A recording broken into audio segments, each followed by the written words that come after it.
어제 부산에서 코로나19 신규 확진자가 8,000명대 나왔습니다. 8,000명이면 아직까지 적은 숫자는 아니지만 그 전에 비하면 많이 줄어든 거지. 전국적으로도 그래서 정부가 엔데믹으로 가기 위한 준비를 하고 있는데요. 그러려면 우리가 방역 수칙을 잘 지켜야 가능하지 않겠습니까? 오늘도 코로나19 상황 잘 살펴보겠습니다. 예, 대한가정의학회 코로나19 비상대책위원 동아대학교병원 한성호 교수 전화 연결돼 있습니다. 교수님 안녕하십니까? 안녕하십니까? 예, 안녕하십니까? 어제 신규 확진자가 이제 8,486명, 이게 4일 만에 10,000명 아래로 떨어졌습니다. 좀 상황 전해주시죠. 예, 지금 최근 7일간 평균 확진자 수도 9,500명대로 2월 25일 이후에 40일 만에 네. 1만 명 이하로 기록을 했습니다. 사망자는 근데 안타깝게도 33명이 늘어서 근데 대부분은 60대 이상의 기저질환이 있는 분들로 알려졌습니다. 위중증 환자는 90명이고요. 부산의 병상상은 중환자 전담 치료 병상 99개 중에 81개를 사용해서 81.8%를 유지하고 있습니다. 예. 전국적 병상 사용률이 가동률이 60%대인 걸 비해서는 아직도 부산에서는 중환자 병상 사용률은 굉장히 높은 편에 해당됩니다. 생활치료센터는 18.8%를 사용하고 있습니다. 예. 근데 지금 0세에서 9세까지 소아감염이 급격히 늘고 있다 하더라고요. 2명 중에 1명이 코로나19 확진됐다면서요? 예, 맞습니다. 7일 기준으로 0세에서 9세의 전체 인구 362만 명 중에 182만 명이 확진된 걸로 조사가 되었고 예. 이 비율은 50.3%입니다. 다시 말하면 어린이 2명 중에 1명은 이미 벌써 감염이 되었다는 거죠. 실제로 확진자의 숫자만 집계했기 때문에 통계 집계하지 못한 그런 감염시나 어떤 무증상이나 또는 가벼운 증상까지 포함하면 이거보다 훨씬 더 많은 숫자의 그 어린이들이 감염됐다고 보면 될 것 같습니다. 예. 15명이 이 나이대에 사망을 했는데요. 예. 6명은 기저질환이 있었지만 5명이 특이사항도 없었습니다.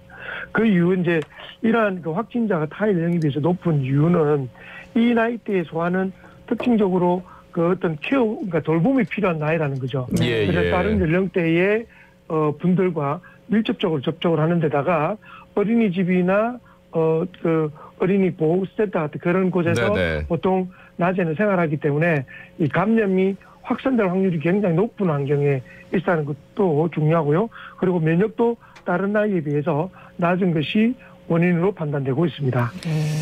그리고 이제 엄마 아빠들이 공동 격리자로 이제 지정이 되면 뭐 자연스럽게 또 확진자가 되기도 하고 그래서 굉장히 빠른 속도로 이제 번지는 이유 중에 하나가 이제 소아 감염이 늘었다. 예. 코로나19에 걸린 경험이 있는 2차 백신 접종 완료자, 그러니까 3차를 백신 접종을 안 한 거죠. 근데 이거를 3차 접종을 권고할지 여부를 검토하고 있다. 좀 소식 전해주실까요? 예. 지금 현재 2차 접종을 완료한 자가 만약 분이 코로나19 확진이 되기 때문에 3차 접종을 현재는 권고하지 않고 있습니다. 예. 그렇지만 이런 확진이 되기 하더라도 3차 접종이 필요한지 여부를 지금 정부에서 검토를 하고 있는데 그 이유는 뭐냐면 다른 나라에서도 실제로 90일 이후에 확진된 이후에 90일 이후가 지나고 나면 항체가 격격하게 떨어지고 그로 인해서 재감염이 일어나는 경우가 많다는 것입니다. 그래서 3차 접종을 일정 시간이 지나고 난 뒤에 항체 역할을 조사하고 난 뒤에 접종을 고려하고 있다. 그리고 전반적인 외국의 어떤 예를 봤을 때는 석 달에서 넉 달 정도가 지나고 나면 예정되었던 4차 접종을 하는 것으로 권고할 확률이 높습니다. 예. 그리고 또 이제 코로나19 재유행 가능성에 대비해가지고 4차 백신 접종 계획 검토 중이라고요? 맞습니다. 미국과 유럽에서 벌써 50세 이상에서 미국은 4차 접종, 유럽에서는 80대 이상은 4차 접종을 권고를 했습니다. 예. 이 부분은 실제로 이제 4차 접종의 효과에 대해서는 논란은 많지만, 그렇죠. 중증화나 사망 예방의 효과는 확실히 있다는 거죠. 네네. 그래서 3차 접종의 효과가 어느 정도 지속하고 있는지, 그리고 4차 접종에서 어느 정도 효과를 발휘할 수 있을지에 대해서는 종합적으로 검토를 하고 있지만 아마 외국의 추세를 조사를 하고 난 뒤에 올해 가을 이후에 4차 접종을 권고할 수도 있을 것 같습니다.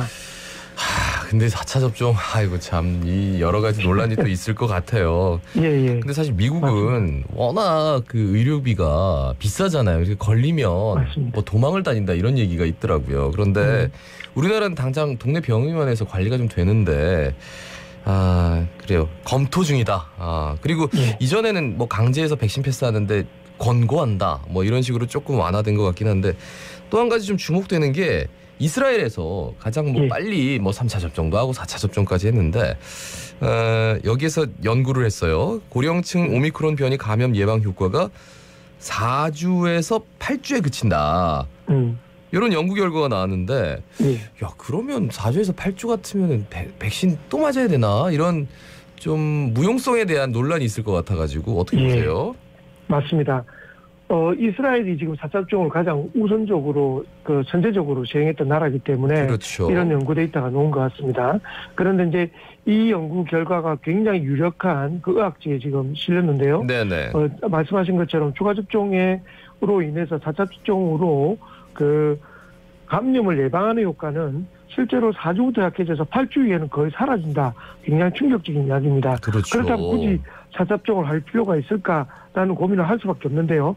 그렇지만 이스라엘 경우에도 감염을 예방하는 효과는 이렇게 많이 떨어지고 약하지만 이러한 분들이 재감염이 됐을 때 위중 정도로 가는 경우는 굉장히 상당 기간 보호가 되었다라고 발표가 났습니다. 네네. 그래서 이제 두 번째 부스터샷 4차를 맞았던 고령층에서 이전에 3차까지 맞았던 분에 비해서 코로나19로 사망할 확률이 78% 낮았다라는 점은 아직도 4차 접종이 유효하다라는 그러한 결과를 좀 표현하는 것 같아서 예방 효과와 위중 정도 그리고 사망을 예방하는 효과는 다르게 나타나더라도 확실한 그 중증도의 예방 효과 때문에 4차 접종을 고려하는 것 같습니다. 네. 네네. 지금 뭐 이렇게 뭐 4차 접종 뭐 논의도 하고 있고 고려도 하고 있다 하지만 지금 이제 전체적으로 많이 줄어들고 있는 상태고 해서 정부가 일상 체계로 전환을 위한 시동을 걸고 이제 계획을 논의하고 있다 이렇게 공식 입장을 밝혔더라고요. 많은 분들이 진짜 기대를 하실 것 같은데 언제쯤 이게 가능할까요? 우리가 흔히 말하는 엔데믹이라고 하죠. 예. 유행하는 그냥 감염병, 우리가 독감 같은 그런 감염병으로 선언하기에는 아직까지 갈 길은 먼 것 같습니다. 네네. 정부 입장에서는 의료 대응 체계나 지도 내 사회적 거리두기 같은 기존의 체계를 서서히 완화하는 정도의 수준으로 체계를 전환할 계획이고요. 예. 앞으로도 뭐 세스 오미크론이나 그다음에 제조합 변이라는 XE, XF 변이 등 여러 가지 변이에 따른 상황의 반전도 있을 수 있기 때문에 특정 기점으로 엔데믹을 선언한다보다는 조금씩 완화를 해서 일상적으로 회복하는 단계적 어떤 접근법을 시행할 것 같습니다. 그렇지만 우리나라가 아마 전 세계적으로 가장 엔데믹을 선언할 수 있는 가장 좋은 조건을 가지고 있는 나라이기 때문에 네네. 저도 개인적으로는 빨리 이런 시기가 오기를 기대하고 있습니다. 그러니까 당장 지금 이제 적용되는 감염 예방 수칙, 그러니까 방역 수칙 자체가 오는 4월 17일까지죠. 네. 2주니까. 예. 그러면 이제 18일부터는 실내에서 마스크 쓰는 거 제외하고는 나머지는 다 푼다 이런 얘기가 나오는데 그 자체가 좀 엔데믹 아닙니까? 어떻게 보세요? 근데 엔데믹이라고 하려면 제일 중요한 게 우리가 감염병 그 단계를 지금은 제일 높은 1급으로 지금 코로나19를 저희가 관리하고 있거든요. 그렇게 된다면 엔데믹으로 판단하고 의료 체계가 대응하기 힘듭니다. 그래서 2급으로 낮추는 하향을 해서 관리하는 것도 의학계에서는 굉장히 필요하다라고 강조를 하고 있거든요. 네네. 2급으로 낮추면서 이러한 상황들이 된다면 뭐 우리가 객관적으로 판단할 수 있는 엔데믹 상황이다. 현재까지는 그렇게 판단할 수도 있을 것 같습니다. 네. 교수님 그동안 이제 코로나 때문에 우리 손도 잘 씻고 마스크도 쓰고 환기도 시키고 해가지고 독감 환자가 많이 줄었다 이랬었는데 이번에 부산에서 독감이 초기 유행에 진입했다고요? 예, 맞습니다.